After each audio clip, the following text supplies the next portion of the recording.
So you might have seen the news. There's a ceasefire between the US and Iran. And yeah, on the surface, the markets are pretty happy about it.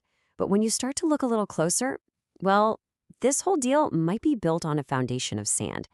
So what's really holding this fragile piece together? And, what could make it all just fall apart? Let's unpack it. Okay, so it really all kicked off with a super clear ultimatum from the US, and JD Vance laid it out plain and simple. He basically said, open up the straits, and then we'll engage in a ceasefire. The message was loud and clear. Reopen the Strait of Hormuz, stop holding the global economy hostage, and only then can we even begin to talk. This was the line in the sand, the absolute non-negotiable starting point for this whole thing. Right, so we have an agreement. But what does this ceasefire actually mean? Because, it's the little things, the specific words being used, that show just how shaky this peace really is. You've heard the saying, the devil's in the details, right?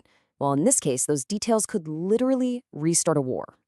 So let's get into it. First up, this fragile ceasefire agreement. And like I said, on the surface, everything looks pretty good. Market futures jumped as soon as the news hit. But what about the people who actually have to sail these massive billion-dollar ships through that waterway? Yeah, they're not exactly popping the champagne corks just yet. For them, this whole thing is a huge, huge question of trust. And that lack of trust is exactly why you keep hearing one word over and over from analysts. Fragile. It's fragile. Because even though the shooting has stopped for now, all the core problems that started this fight, they're still there, just kind of simmering right below the surface. This thing could shatter at any moment. So where's the biggest crack in this whole deal? Well, it's the Strait of Hormuz. This is the real sticking point. When you dig into the fine print of the agreement, this is where you can almost see the seeds of the next conflict being planted. Okay, so here's the problem in a nutshell. On one side, you have the US goal, free passage. Simple enough, right? That means anyone can sail through without anyone messing with them. It's a basic rule of the sea. But on the other side, look at the language Iran is using. Coordinated passage. Coordinated. That one little word changes everything. Because coordinated implies control, right? Analyst Michael Allen lays out a few scenarios of what this could actually look like.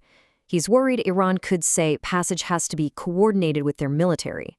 Or they could just invent some technical matters as an excuse to delay or even deny ships from passing through. And here's the big one. They might even try to charge a toll for passage. And if that happens, well, the whole idea of a free and open waterway just goes right out the window. All right, so despite all this tricky language from Iran, the general assessment is that America has the upper hand here, that the U.S. is negotiating from a position of serious strength. And you might be asking, why? Well, it's because the recent military actions are seen as having completely changed the balance of power in the region. And look, here's a direct quote on the outcome of that conflict. The military objective was, quote, to decimate the Iranian military. And that military objective has been achieved. I mean, that's a pretty stark assessment. The goal was to take apart their military, and from this point of view, mission accomplished. That's the bedrock of the U.S. negotiating position right now.